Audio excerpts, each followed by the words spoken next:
I've just written an email, really kind of blown away that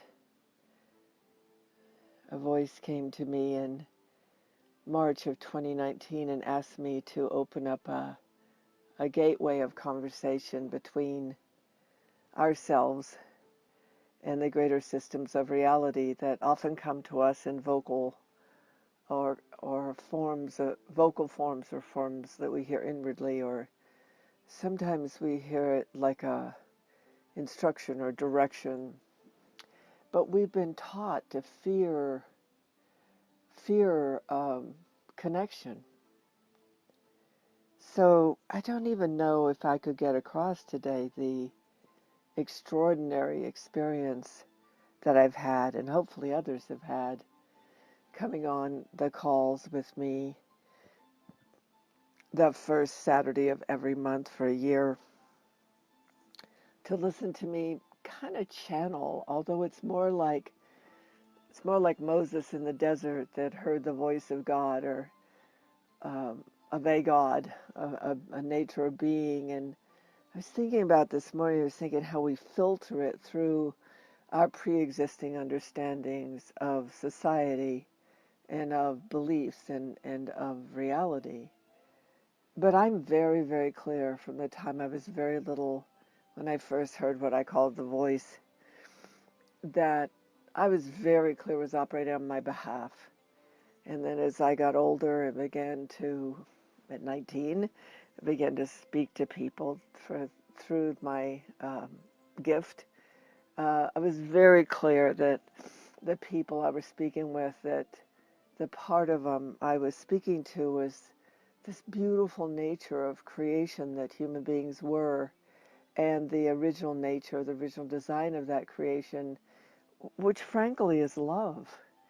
You can't look outside at the world around you, the trees and the birds and the flowers and the sky and the earth, and not have a childlike experience. It's that you were given the opportunity to experience paradise, and that something co-opted. Ramtha channel, J.Z. Knight's channel, says that there was a war among the gods. I'm not saying it's true or not true. And that there was a war for the control over the human psyche, the soul, human soul. And that was the first time that a God of wrath, a God that, and that's not true, it wasn't the first time in those of us that have Christian or Hebrew heritage. But there were other gods that came and co-opted the original nature, the original design. Here, the Mayans and the Aztecs were, they worshiped through harvest, thanking that which provided the abundance of food and water and shelter, and then once they got visited by these beings, and then they began to make blood sacrifice. So there could have been a war of the gods here. I'm not saying it is or isn't. I only know the territory I come from, and the territory that stayed with me when I got here. I call them the realms of the beloved, just because I have to have a name to talk about them, talk about them. But from the time I was born, in so many stories I could tell you, I have always seen the original nature, the original design of human being, even in myself. I knew things were wrong, like in Sunday school. I used to tell the Sunday school teacher that was things she said were stupid. Obviously, I ended up not being in Sunday school for a while, or forever. But because of why I said they were stupid is because it talked like we had done something wrong, that we weren't beautiful. And I could remember being beautiful in the eyes of the eyes of God, because as a child, when they said God is love, I remembered God is love, and that I was loved and adored and cherished, and I was lucky to have a Papa Kid and minister who, a Episcopal priest actually, who kept that awake in me and told me there were many forms, many expressions of the great wonders of creation, and that I could line up with the ones that loved humanity and love this earth and this planet. And that's what I've done my whole life. But I kept it a secret for the most part, except people close to me, because humanity had been conquered by a fear, gods of fear, or gods to fear. And even though there is still, thank God, there is still a fervor in many people of many different faiths for that, this generating, organizing design we call God in many fashions is love, is life opening up into the victory of the eternal. There is that still there. But the point of now for me is that we got to remember, not remember the belief, not remember the dogma, not remember even the stories of the Old Testament, but more remember what resonates with us. That's why Jesus was popular, and Buddha, and in the beginning Muhammad, because they said that human beings were meant to love each other and to love themselves and to know that they were loved. How simple is that? And look how far away from that our psyche has become. We're not children anymore. We have been moving through a devastating period of time that has led us to basically the war of the gods. From the annihilist belief system of North Korea to the Jews and the Arabs and Christians fighting it out through oil prices and through Palestinians and Israelis, and now we have the moral majority here that's teaching us to hate everything that's not white and to carry guns, and it's a crazy time.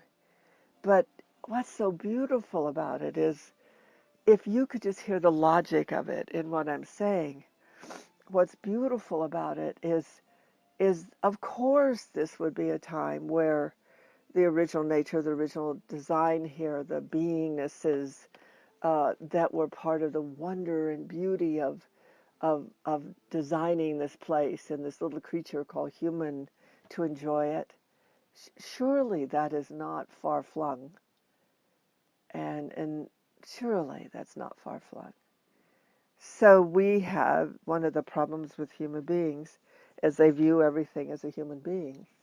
Squirrels, volcanoes, she, he, it, and we give them the properties of the emotions of human beings.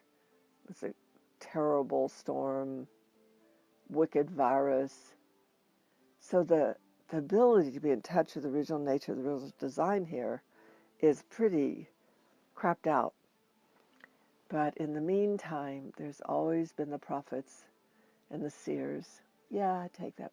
I am in that position. And the mystics. And I can't tell you what it's like, and I so offer you the opportunity. I've heard the voice of what I call God, but I don't mean Christian or Muslim or Jehovah or entity or spirit. I mean a voice that made sense and calmed me and never let my mind close down. Always gave me the eyes of wonder and awe. Always let me see beyond the veil. Always. Always. And now you could say, I don't know for sure, but you could say that there is a disparity between the G.O.D.s that are not operating on behalf of life and having us exist as whole, and the generating, organizing designs of life that open us up into life, opening up into the victory of the eternal, where we never die, where our spirit carries on, and we can enjoy the wonders of the universe, both physically and non-physically. Paradise. That's as far as I'm going to go. I have not brought up dietic conversations forever, because the tenor, the instant shut off in the human mental mind, the fear of being manipulated, bamboozled, cajoled, and used is overwhelming, because the history of that which was not part of paradise here and its interruption of the ways of paradise here is very, very deep in the epigenetics of our tissue, not just the epigenetics of our human history, but the epigenetics of our G.O.D. history. Just consider that there are beings that are part of the greater system of reality of which we're a part.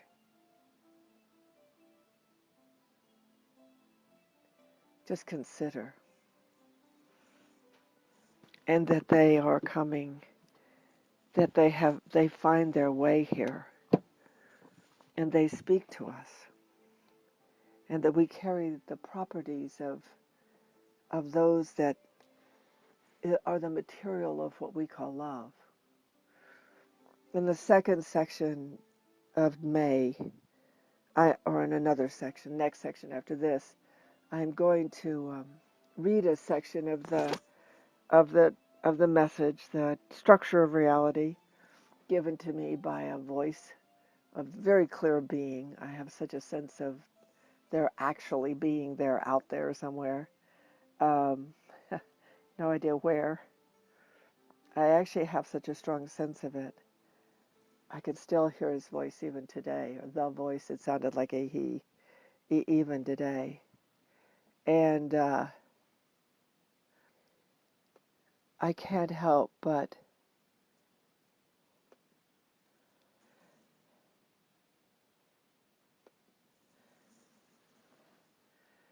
take this time to try to just try to introduce you to the wonders of creation, that which operates on behalf of life and has us exist as whole.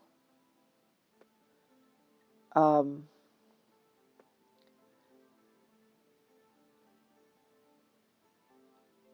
in the midst of working with someone who is fixing my computer. It's kind of interesting because it kind of like fits with this conversation I'm in, that it's so important to me to have you be able to get this opportunity to be alive with me in something that is available to us now, that has never been that available or that conscious to us in modern times. So it's a very significant moment in time, because the actuality of this is occurring. Otherwise I wouldn't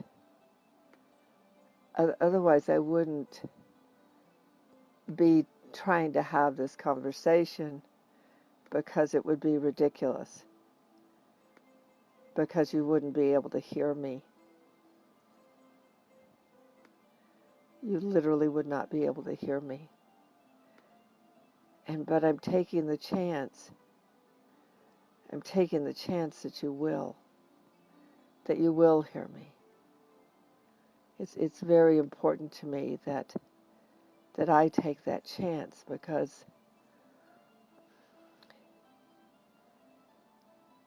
something's happening, and because we need to be able to have it happen, and we need to be able to participate in it, and to be able to be part of it.